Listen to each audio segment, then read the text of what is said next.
If you are over 65, stop whatever you're doing and really pay attention because what I'm about to tell you goes against what most people believe, but every surgeon, physiotherapist, and mobility researcher already knows it's true. Walking, while healthy, is not enough to keep your legs strong as you get older, not even close. If walking alone worked, then the millions of older adults who walk every day wouldn't struggle to climb stairs, wouldn't have trouble getting out of a chair, wouldn't feel their knees shaking, and wouldn't lose their balance the moment they step on uneven ground. But they do. Surgeons see this every week. People who walk daily, sometimes for miles, yet their muscles continue shrinking, their balance continues getting worse, and their risk of falling climbs higher each year. The truth is simple. Walking only uses a small part of your leg muscles. It doesn't strengthen the muscles that age attacks the fastest. So stay with me for a few minutes because you're about to learn 3 surgeon-approved exercises that build more leg strength than walking, especially after age 65. These movements are gentle, they are joint-safe, and they're specifically chosen for older adults who can't do risky high-impact exercises. Let's begin. Exercise 1. The chair sit to stand, the #1 sign of independence after 65. Surgeons and physiotherapists use one simple test to predict if an older patient will live on their own or need long-term help. They ask them to stand up from a chair without using their hands. This single motion tells doctors nearly everything they need to know about leg strength, balance, mobility, and fall risk. Why does it matter so much? Because the sit-to-stand uses the major muscles that protect you as you age, the quadriceps, the glutes, the hips, the core, and the deep stabilizers around the knees. Walking hardly activates these muscles, but standing from a chair activates them all at once. How to do it? Sit on a sturdy chair with your feet shoulder-width apart. Lean forward slightly. Push through your legs and rise up without using your hands. Then lower yourself slowly back down. Do this movement 8 to 12 times. Rest and repeat for a second set. If you cannot do it without assistance, that's completely fine. Use your hands lightly. Over time, your legs will grow strong enough to support your body. Why surgeons trust this movement? Because research shows that people who perform better on the sit-stand test walk faster, climb stairs more easily, stay independent longer, and experience fewer dangerous falls. It trains the exact movement pattern you use every time you rise from a bed, toilet, sofa, or a car seat. Walking doesn't train this pattern at all. After just a few sessions, you'll feel your hips and thighs working harder than they have in years.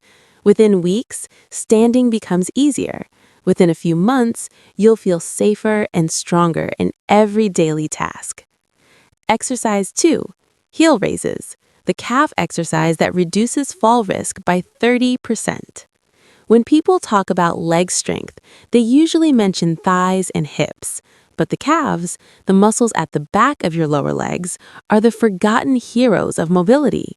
Your calves push your body forward, stabilize your ankles, and maintain your balance with every single step. When they weaken, walking becomes slower, stair climbing becomes harder, and your risk of falling rises dramatically. Here is what most people don't know.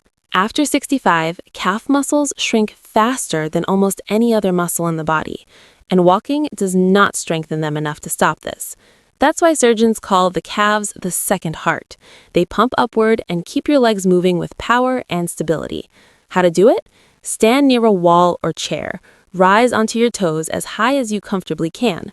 Hold at the top for 1 second. Then lower slowly. Do this movement 12 to 15 times for 2 to 3 sets. Why does this exercise beat walking? Walking only uses 20 to 30% of your calves' full capacity. Heel raises use 80 to 100%. This builds strength in the ankle stabilizers, the foot muscles, the Achilles tendon, and the deep calf fibers responsible for balance. Researchers have found that older adults who regularly perform calf raises reduce their fall risk by up to 30%, especially on uneven ground, slippery floors, and stairs.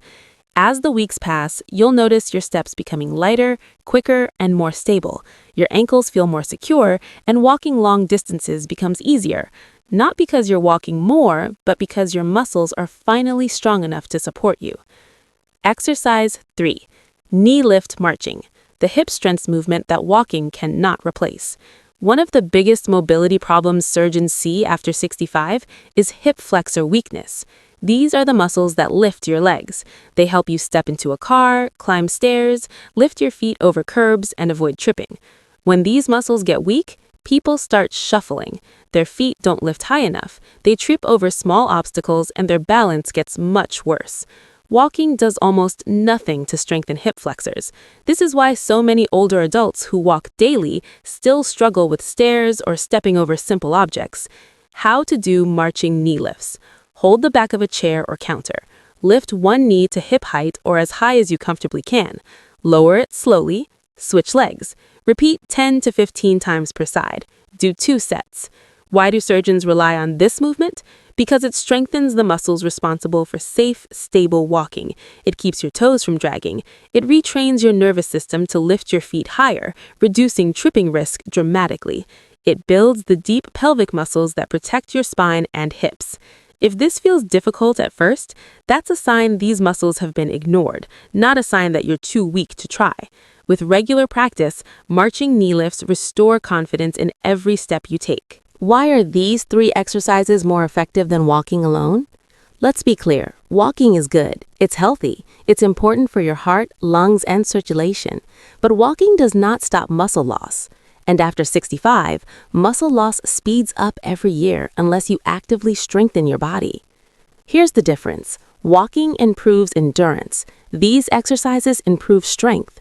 Endurance keeps you moving. Strength keeps you independent. Walking keeps you healthy. Strength keeps you safe. Healthy is good. Safe is essential. Walking moves you forward. Strength lifts you upward. And you need both if you want to age with confidence. Walking is like maintaining the engine of a car. These exercises are like reinforcing the frame, the tires, and the brakes. When you combine them, your body works the way it's supposed to. How often should you do these exercises? For best results, 3 to 4 days a week. Do them slowly and with control. Rest as needed. Focus on quality, not speed. Most people feel improvement within 2 weeks. Within 8 weeks, daily movement becomes noticeably easier. Within 3 months, balance improves, walking gets better, and fear of falling decreases dramatically. A final message. If you feel too weak, too old, or too late to start, you're not too old. You are not too weak. You are not too late. Muscles can grow at any age, even in your 70s, 80s, and 90s.